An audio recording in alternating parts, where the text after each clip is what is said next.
Hey, what is up, mortals? It is Kiki Cakes here with a new video for you. In this video, we'll dive into Laxus from the fairy tale anime. I just wanted to greet you guys by saying, sit back and relax, you're in for a treat. So let's get started. In the kingdom of Fior, there is a guild known by the name of Fairy Tale, which is home to some of the most notable wizards, such as the members of Team Natsu or the guild's leader, Master Makarov Dreyer. Still, today these exceptional magic users will not be our focus. Our focus will be Fairy Tale's very own Lightning Dragon Slayer and the Thunder God tribe leader, Laxus Dreyer. Laxus is a young man of great height with a great muscular build, with blue-gray eyes in the anime, but his eyes were initially orange. He has spiky blonde hair that points backwards with a lightning bolt scar over his right eye and dark circles for eyes, and a single prominent outwardly jutting lash over each eye. His fairy tale stamp is located on the rib cage's left side and is surrounded by a large tribal tattoo. When it comes to his outfits, Laxus has had several. At the beginning of the series, he wore a leopard print and orange tunic with dark-lined sleeves that go below his elbows with fur on the lower edges. This bright red cape is tied with a garish knot that has a lighter fairy tale logo on the back, loose, baggy dark pants tucked inside light metal greaves, along with a belt that holds a device that is connected to his signature magic headphones, and a small chain tied around his right wrist. This outfit would change drastically as Laxus would begin incorporating more elegant and formal clothes into his wardrobe. The next form of his outfit would be made up of an orange leopard print shirt, green pants held up by a belt that matches his shirt with a gigantic ace of spades on the buckle, simple shoes, and a large brown coat with light brown fur that trims the neck and the sleeve edges that he wears like a cape. Though he did later on change to a dark shirt with thin, light-colored vertical pinstripes. His original outfit has also had some variations. His pants are wine red and his coat is black with gray fur trimming. And during the fairy tale Thunder God Tribe, Thunder Legion, his shirt's color changed to purple with the collar widened, his pants changed to more of a bluish-black held up by a reddish belt. While on Tenro Island, his outfit was far more straightforward. He wore a large hooded cloak, a dark shirt that is under a long light jacket that is closed by a belt, loose dark pants that stop below his knees with each leg having a light band circling it, boots that are similar to his old greaves, and a small belt that is visible on his upper chest. Finally, during the Grand Magic Games, Laxus is wearing a sleeveless black muscle shirt with a turtleneck collar underneath his jacket with red pants and black shoes. Now that we've covered his appearance, let's move on to Laxus's backstory. Early in his life, Laxus would be considered a very kind young man who adored his grandfather Makarov and the Fairy Tale Guild itself. Though his attitude would soon sour after his father Ivan Dreyer was excommunicated from Fairy Tale, but only after Laxus had a dragon lacrima inside him by his father, for the sole purpose of cultivating the power for Ivan instead of to genuinely help Laxus. The excommunication stirred about of insecurity in Laxus as he began to think any fame or status he had gained was due to his status as Makarov's grandson rather than from his ability as a maid. This often resulted in friction between Makarov and Laxus as he was out to prove himself to be his own man. After Ivan's excommunication, this attitude became his norm as Laxus became extremely arrogant and self-absorbed as he believed himself to be the most potent member of Fairy Tale. He was prone to insulting his fellow guild members, and if they got in his way, he would escalate things to the point of physical violence. In general, he seemed to not care about the other members of Fairy Tale, which is displayed on two separate occasions. The first was during the Fairy Tale Phantom Lord conflict, where Laxus refused to help defend the guild, unless he was compensated in the form of Lucy Heartfelia becoming his girlfriend and Kana Alberona stripping in front of him. The other guild members refused to give in to his demands. They ended up successfully defending their home and eventually added new members to the guild, such as the Iron Dragon Slayer Gajiel Red Fox. Sometime after that conflict, Laxus attempted to take over Fairy Tail by force using the Thunder God Tribe/Thunder Legion. This group being his personal bodyguards, who before beginning this attempted hostile takeover had destroyed the Ghoul Spirit Guild. The battle between the Fairy Tail and the Thunder God Tribe/Thunder Legion raged as Fairy Tail began to gain the upper hand. The climax being the battle between Laxus, Natsu, and Gajiel brawling until Laxus enters a blinding rage where he threatens to kill everyone in Magnolia to get what he wants and plans to use the spell known as Fairy Law. This is a spell unique to Fairy Tail that is extremely powerful. It's so powerful that only a select few Fairy Tail members can even use it. But no lives were lost due to Fairy Law's casting. This was because Laxus, despite all of the bravado and arrogance, still cared for his guildmates and the citizens of Magnolia. In the battle's aftermath, Laxus took full responsibility for all of the damage incurred during the fight and all of the crimes committed so that his bodyguards could stay members of the Fairy Tail Guild. After Laxus was excommunicated, he ended up viewing the Fantasia Parade where he recalled a memory. A young Laxus comes up with a unique signal for him and Makarov so that even if they can't see each other, they're thinking about one another. This started him on the road towards redemption as he did rejoin Fairy Tail after the guild was dissolved by Makarov and participated in the Grand Magic Games alongside them.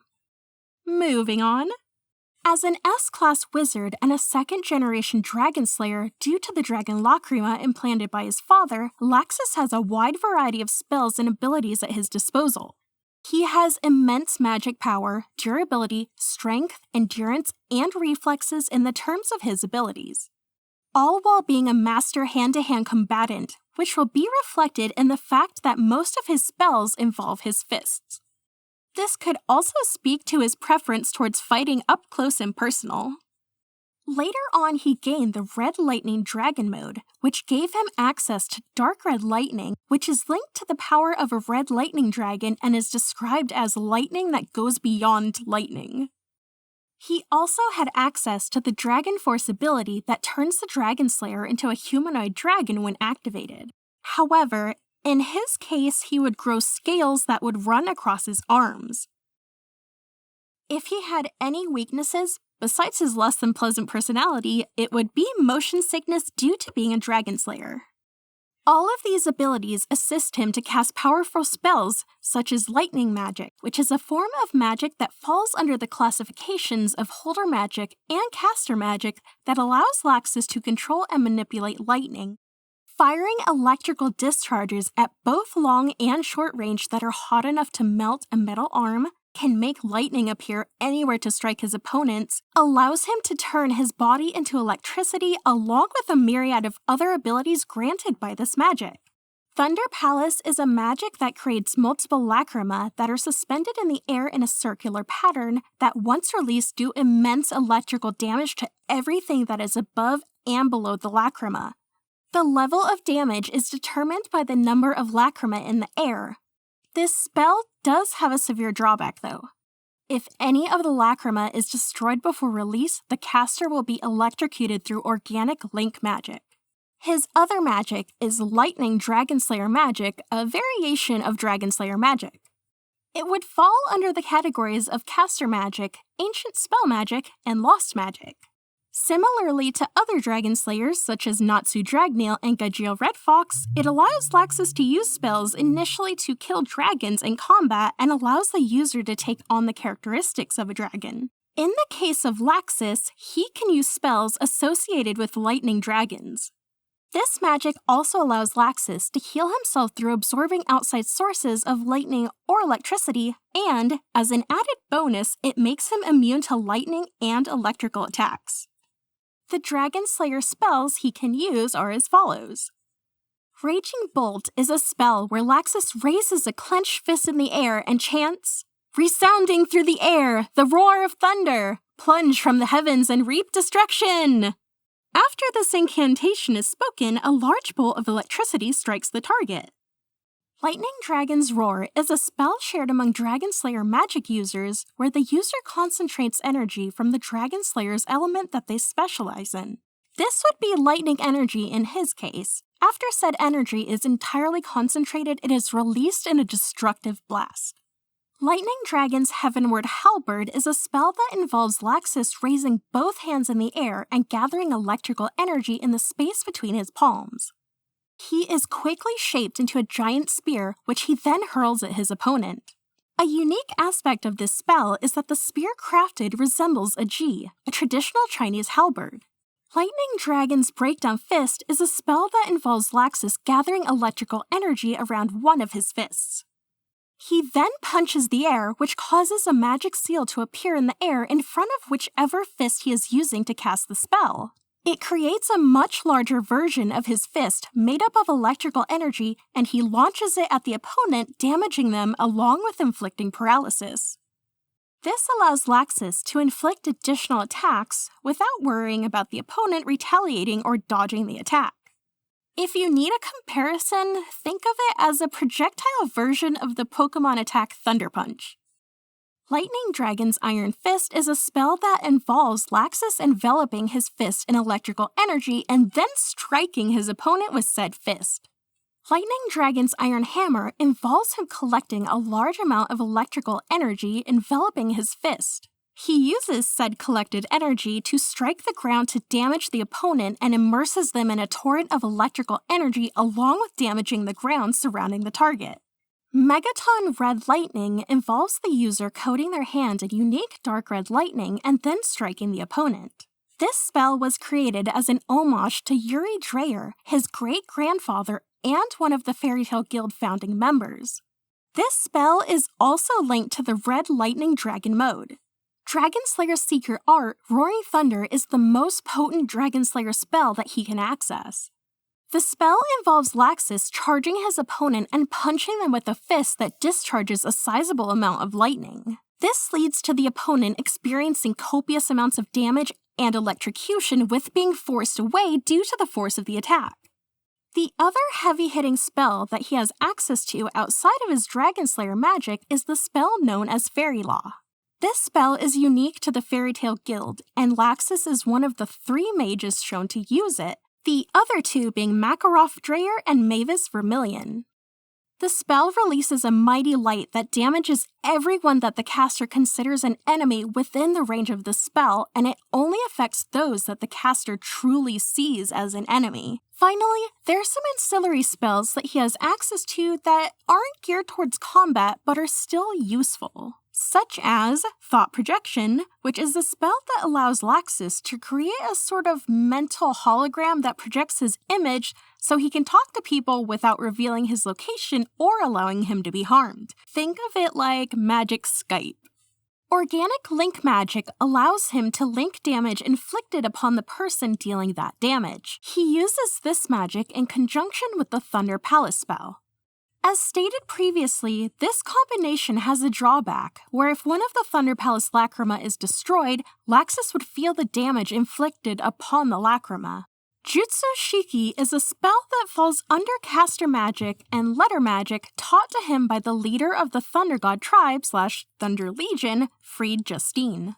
The spell's original purpose, or use, is to trap individuals in a barrier made up of magic runes. While trapped within the barrier, whoever is trapped inside cannot leave until they complete the task or tasks laid out by the user. In the case of Laxus, he uses the spell to get out of barriers or cancel the effects of magical barrier particles, which would prevent his powers from working. All in all, the story of Laxus is that of a man who initially is held back by his insecurities. He becomes engulfed in his drive to be the best and to raise the status of the Fairy Tale Guild by weeding out the weak so that only the most vital members would remain. His redemption is to learn how to value people within his family rather than belittle them. And he also learns that real power doesn't come from just raw power, but from having something you're willing to protect at any cost. This is shown when Laxus battles his father and tells him he doesn't have a clue what his goal is, but he will hold him responsible for hurting his friends. He tells him, "My family is Fairy Tale and I will crush my family's enemies." Thank you all for indulging yourselves in all this information thus far. I hope you enjoyed it. Now, there are a few more things I'd like to go over before the video ends. Firstly, if you're in the mood for some great storytelling, We the Celestials has got you covered. Our We the Celestials My Hero Academia and Naruto What If channels retell the story of their namesake anime with a twist. Check them out if you're interested. Secondly, on behalf of We the Celestials, I'd like to thank everyone involved in the production of today's awesome content. Their details can be found in the description below. Lastly, if you're interested in what we do here at We the Celestials, then I'd like to extend you an invitation to join the team. The only caveat being that we only accept members from 16 years and up to join our crew. You can sign up for whichever category fulfills your interest by joining the recruitment Discord using the link in the description below. We're always looking for members to join us. Well, that's it from us for today's video. So thank you all for watching and have a great day.